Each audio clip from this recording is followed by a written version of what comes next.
Hello bachcho, let's start the question and the question says a vascular bundle surrounded by bundle sheath cells can be observed in पहला है monocot stem, option B monocot leaf, option C dicot root या फिर option D dicot leaf.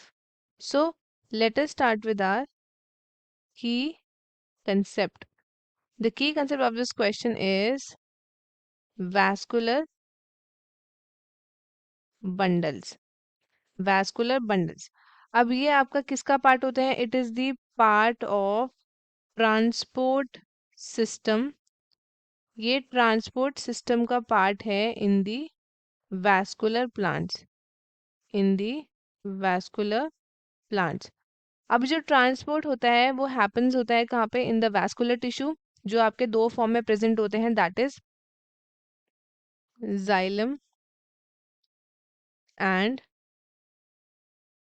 Second is phloem. Xylem and phloem. अब जो आपका monocot stems होती हैं, कौन सी? Monocot stems. ये जो होती हैं ये आपके प्रोटेक्टेड होती हैं by an outer layer of dermal tissue, जिसको हम क्या बोलते हैं? जिसको हम बोलते हैं एपिडर्मिस. और जो रेस्ट ऑफ द स्टेम होती है वो किससे बनी होती है? It is made up of ground tissue and vascular tissue.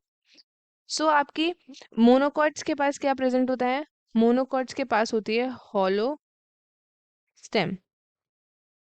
अगर हम बहुत सारे मोनोकॉट्स की बात करें तो इनके पास होती है हॉलो स्टेम. इनके पास क्या होता है? इनके पास प्रेजेंट होता है क्लोज्ड बंडल्स. क्लोज्ड बंडल्स ये लैक करते हैं क्या? ये लैक करते हैं कैम्बियम.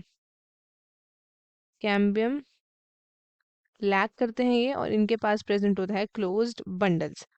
सो अब मोनोकॉट्स होते हैं, इनके पास यूजुअली प्रेजेंट होता है क्या? Collateral vascular bundles. Collateral vascular bundles, जिसको हम क्या बोलते हैं? It is a type of closed.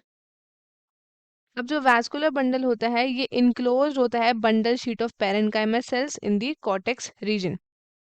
अब अगर हम बात करें अबाउट मोनोकॉट स्टेम्स, तो इनका जो most of their vascular bundles ये लाई करता है near the outside edge of the stem. Near the outside edge of stem. So इनके पास कोई भी पिथ रीजन नहीं होता है. No pith regions in monocots. So अगर हम बात करें अबाउट बंडल शीट सेल्स, ये आपके फोटोसिंथेटिक सेल्स होते हैं जो अरेंज होते हैं into a tightly packed sheet around a when of a leaf. अब जाइलम एंड फ्लोएम के बारे में जैसे हमने पढ़ा है, ये आपके प्रेजेंट होते हैं इन द वैस्कुलर बंडल, जो आपका इंक्लूड करते हैं सपोर्टिंग एंड प्रोटेक्टिव टिश्यूज. सो अब हम चलते हैं ऑप्शंस की तरफ. पहला ऑप्शन देखते हैं, that is option A monocot stem. This is correct क्योंकि इसमें वैस्कुलर बंडल सराउंडेड होता है by the bundle sheets. Monocot leaf हमारा इनकरेक्ट है, डाइकॉट लीफ भी इनकरेक्ट है, एंड डाइकॉट लीफ रूट भी हमारा इनकरेक्ट है. So students, the correct option would be option A monocot stem. तो स्टूडेंट्स, आई होप आपको क्वेश्चन अच्छे से समझ आया है. All the best and thank you.